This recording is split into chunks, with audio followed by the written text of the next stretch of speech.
ছাত্ৰসকল আজিৰ ভিডিঅ'ত আমি ক্লাছ 8 ম্যাথমেটিক্সৰ এক্সাৰসাইজ 2.2 কোৱেশ্চন নম্বৰ 17 আৰু কোৱেশ্চন নম্বৰ 18 এই দুটা সমাধান কৰিবলৈ চেষ্টা কৰিম তোমালোকে ভিডিঅ'টো আৰম্ভণিৰ পৰা শেষলৈকে চাবা আৰু ভাল পালে লাইক আৰু শেয়াৰ কৰিব আৰু চেনেলটো সাবস্ক্ৰাইব কৰি থৈ দিব আৰু আগৰ ভিডিঅ'ৰ লিংক বিলাক মই ডেসক্ৰিপচনত দি দিম হেবিলাকো চাবা তেতিয়াহলে সিলেবাসটো কভাৰ কৰাৰ কাৰণে তোমালোকৰ সুবিধা হ'ব তোমালোকে চোৱা কোৱেশ্চন নম্বৰ 17 টো প্ৰথমতে এজন মানুহে বজাৰত তেওঁৰ হাতত থকা মুঠ টকাৰ 1/4 অংশৰে পাচলি 3/5 অংশৰে ফলমূল আৰু 1/8 অংশৰে মিঠাই কিনিলে হাতত বাকি থকা 8 টকা বাস ভাড়া দিলে তেওঁ মুঠ কিমান টকা লৈ বজাৰলৈ গৈছিল এটা পৰিমাণৰ টকা লৈ বজাৰলৈ গৈছিল তো 4 ভাগৰ 1 অংশৰে শাকপাচলি কিনিলে আৰু 5 ভাগৰ 3 অংশৰে ফলমূল কিনিলে 8 ভাগৰ 1 অংশৰে মিঠাই কিনিলে আৰু বাকি যি 8 টকা আছিল হেতু টকাৰে বাস ভাড়া দি ঘৰত উভতি আহিলে আমি উলিয়াব লাগে যে তেওঁ কিমান টকা লৈ বজাৰলৈ গৈছিল খুব ইম্পৰ্টেন্ট আৰু খুব ইজি সলিউশনটো এনেকুৱা ধৰণৰ প্ৰশ্নবিলাক কিন্তু কম্পিটিটিভ এক্সামত খুব আহি যায় তোমালোকে মনোযোগ দিবা সলিউশন চোৱা একদম ইজি সলিউশন প্ৰথমতে আমি ধৰিম ধৰা হল বজাৰলৈ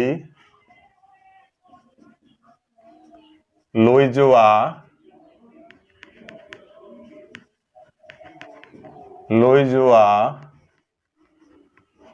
টকাৰ পৰিমাণ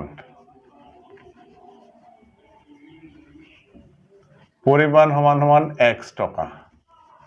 এটো ধৰা হল তেখেতে x টকা লৈ বজাৰলৈ গৈছিল এতিয়া এই ধৰণে খৰচ কৰাৰ পিছত আমি হিসাব কৰি উলিয়াব লাগে x ৰ মান কি অৰ্থাৎ কিমান টকা লৈ বজাৰলৈ গৈছিল তো কি কৈছে ইয়াতে 4 ভাগৰ 1 অংশ টকাৰ শাকপাচলি কিনিলে তো আমি প্ৰশ্ন মতে লিখিম ইয়াত প্ৰশ্ন মতে তো 1/4 x তামানে x টকাৰ 4 ভাগৰ 1 অংশৰে শাকপাচলি কিনিলে আকৌ 5 ভাগৰ 3 যি আছে মানে 3/5 এইখিনি টকাৰে কি কিনিলে ফলমূল কিনিলে তাৰ পিছত 1/8 অংশ টকাৰে কি কিনিলে মিঠাই কিনিলে তাৰ পিছত কিমান টকা থাকিল 8 টকা এই গোটেইখিনি টকা মিলাই পেলাই x টকা যেহেতু x টকা লৈ বজাৰলৈ গৈছিল অৰ্থাৎ সমান x ইমান টকাৰ শাকপাচলি ইমান টকাৰ ফলমূল ইমান টকাৰ মিঠাই আৰু এইখিনি টকা 8 টকাটো বাস ভাড়া এই গোটেইখিনি টকা মিলাই পেলাই x টকা যিখিনি টকা বজাৰলৈ লৈ গৈছিল এতিয়া সমীকৰণটো আমাৰ হৈ গল সমাধান কৰিলে x ৰ মান ওলাই যাব আমাৰ উত্তৰ হৈ যাব এতিয়া চোৱা এতিয়া 1/4 * x মানে কি x/4 simply তাহলে 3/5 * x মানে 3x/5 plus 1/8 * x মানে x/8 plus 8 থাকিব ইয়াতে হোফালে x থাকিব এতিয়া এই ভগ্নাংশখিনি আমি সমাধান কৰিলো x থকা পদবোৰ বাওঁফালে লব লাগিব এই x টোক আমি লৈ আহিম ইয়াতে হা তোমালোকে চোৱা x/4 plus 3x/5 তাৰপিছত x/8 plus 8 এই x টো বাওঁফালে আহিলে -x হ'ব আমি -x টো ইয়াত লিখিলো হোফালে কি থাকিব হোফালে থাকিব 0 একো নাথাকে এইটোক আমি বাওঁফালে ৰাখি দিলো একো প্ৰবলেম নাই এতিয়া চোৱা আমি এলসিএম লম এই যে 4 5 আৰু 8 এইকেইটাৰ এলসিএম কি হ'ব জানানে এলসিএম হ'ব 40 ঠিক আছে এলসিএম তোমালোকে ব্লেকে উলিয়াই লব পাৰা মই ডাইৰেক্ট লিখিলো এই 40 ক 4 ৰে হৰণ কৰিলে হ'ব 10 10 ৰে x ক পূৰণ কৰিলে 10x প্লাস এই 40 ক 5 ৰে হৰণ কৰিলে কি হ'ব 8 8 ক 3 ৰে পূৰণ কৰিলে 24 লগত থাকিব x প্লাস এই 40 ক 8 ৰে হৰণ কৰিলে হ'ব কি 5 5 ক x ৰে পূৰণ কৰিলে 5x প্লাস এই 8 ৰ তলত একো নাই অৰ্থাৎ 14 * 8 ডাইৰেক্ট পূৰণ হ'ব তো 4 * 8 = 32 320 হ'ব তাৰপিছত মাইনাস x ৰ লগত একো নাই গতিকে 14 * x 40x হ'ব equal to 0 ক্লিয়াৰ এইবাৰ এইখিনি ওপৰখিনি আমি সলভ কৰি লওঁ তলত 42 লিখি লওঁ 10x plus 24x plus 5x minus 40x এইখিনি সলভ কৰি ল'ব লাগিব তো 10x plus 24x plus 5x মিলিপ্লাই কিমান হ'ব চোৱা এইখিনি হৈ যাব আমাৰ 39x লগত তুমি minus 40x টো লিখি দিয়া plus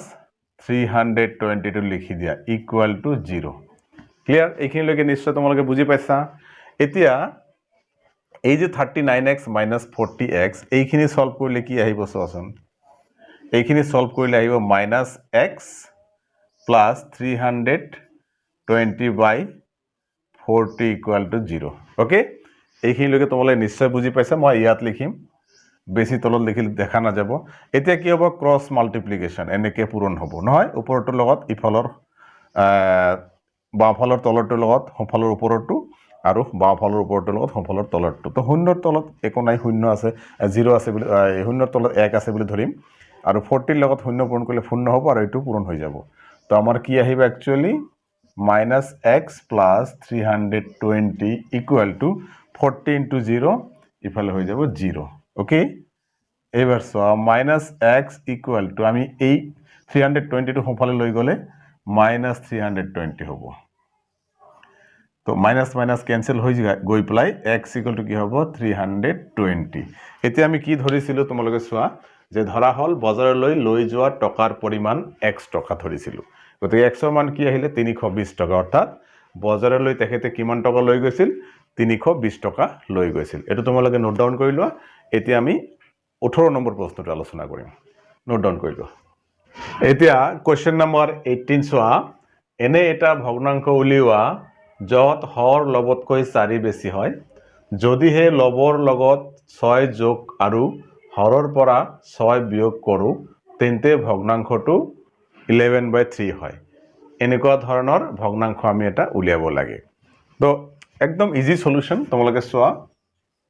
একদম ইজি সলিউশন প্ৰথমতে কি কৈছে এনে এটা ভগ্নাংশ উলিওৱা যত হৰ লবতকৈ 4 বেছি তো লবটো হৰু হৰটো ডাঙৰ হ'ব তো আমি কি কৰিম ধৰা হল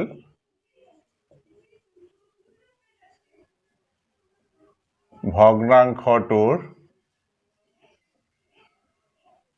লব সমান সমান x ঠিক আছে এতে হৰ লবতকৈ 4 বেছি তো ভগ্নাংশটোৰ হৰ কি হ'ব কি কৈছে হৰ লবতকৈ 4 বেছি না তো লব আমি x ধৰিছো হৰ কি হ'ব তেতে হলে x + 4 হ'ব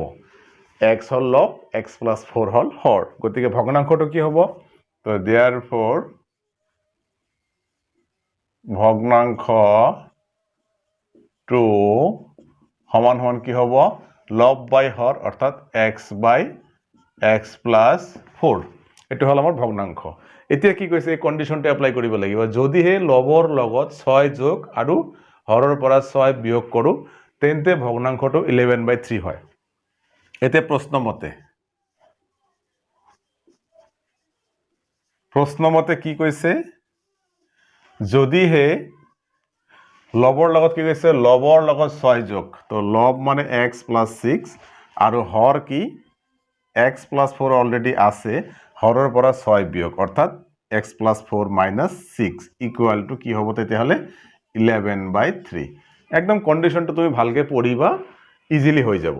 এতে এইটো সমীকৰণ আহি গল আমি এতে সমাধান কৰিলে উত্তৰ ওলাই যাব এতে চোৱা তোমালকে x + 6 থাকিলে তলত কি হ'ব x + 4 - 6 অৰ্থাৎ x - 2 ইকুয়াল টু 11/3 এতে কি হল দুফালে ভগ্নাংশ আকাৰ আছে আমি বজ্ৰ পূৰণ কৰিম এনেকে চোৱা তোমালকে x - 2 * 11 11 এটো পূৰণ কৰি লাও 11x - 11 * 2 22 এটো 3 * x 3x plus 3 * 6 18 ওকে এবাৰ সো x থকা পদৰ বামফালে লৈ আহা 11x এই 3 টো ইফালে আহিলে -3x ইকুয়াল টু 18 22 সোঁফালে গলে প্লাস হৈ যাব 22 ওকে 11x - 3x কিমান হ'ব 8x ইকুয়াল টু 18 plus 22 হলে কি হ'ব 40 ক্লিয়ার তো x ইকুয়াল টু কি হ'ব 40/8 এটো তলত যাব কটাকটি কৰিলে কি হ'ব 5 হ'ব অৰ্থাৎ